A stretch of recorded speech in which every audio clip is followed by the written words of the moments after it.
ምክክር በቤተሰብ ደረጃም በጎረቤትም እናትና ልጅም እህትና ወንድምም ከጸብ ተመካክሮ ችግሮችን መፍታት ነው የተሻለ ደረጃ የሚያደርሰን።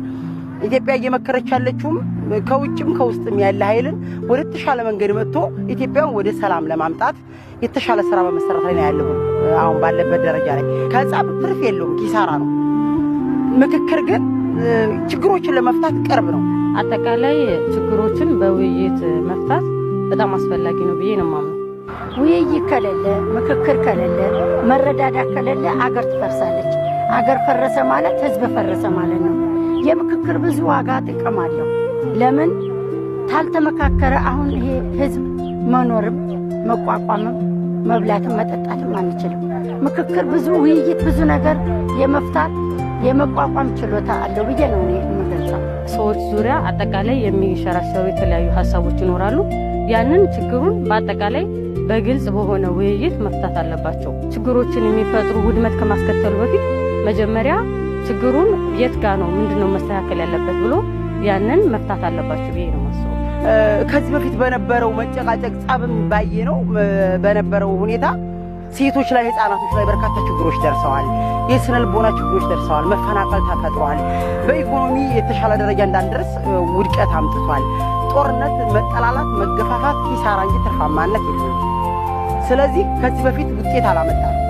ጻባ አፈሙዝ መያዝ መጣ እንደው በጎረቤት በእናትና ልጅ ከተጣላ ኪሳራ እንጂ ትርፍ የለውም። አይደለም እንደ ሀገር አፈሙዝ ይዞ ሌላ ነገር ችግር ውስጥ መግባት ትርፍ የለውም፣ ኪሳራ ነው።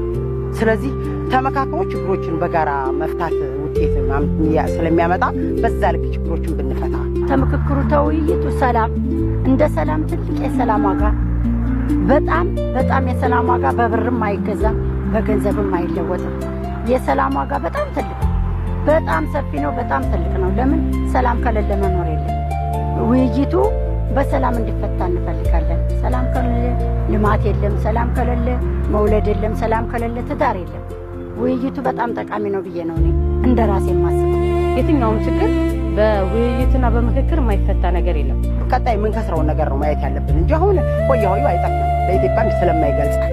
አሁን ባለው መንግስት ቀጣይ መንግስት ማንንም ይኖር አንዱ ይሄዳል አንዱ ይመጣል፣ ቋሚ አይደለም። በዛም ልክ የተሻለ ስር ቋሚ የሆነ ሰላምን ለመፍጠር ነው ምክክሩ መምከር የያዘው።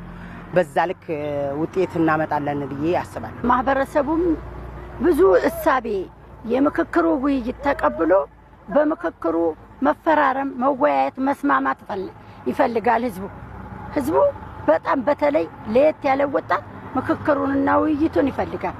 የሰላም ዋጋውን ደግሞ ይፈልጋል። እኛ የምንፈልገው ሰላሙንና ውይይቱን ስለሆነ ወጣቱም ህዝቡም ውይይቱን ይፈልጋል።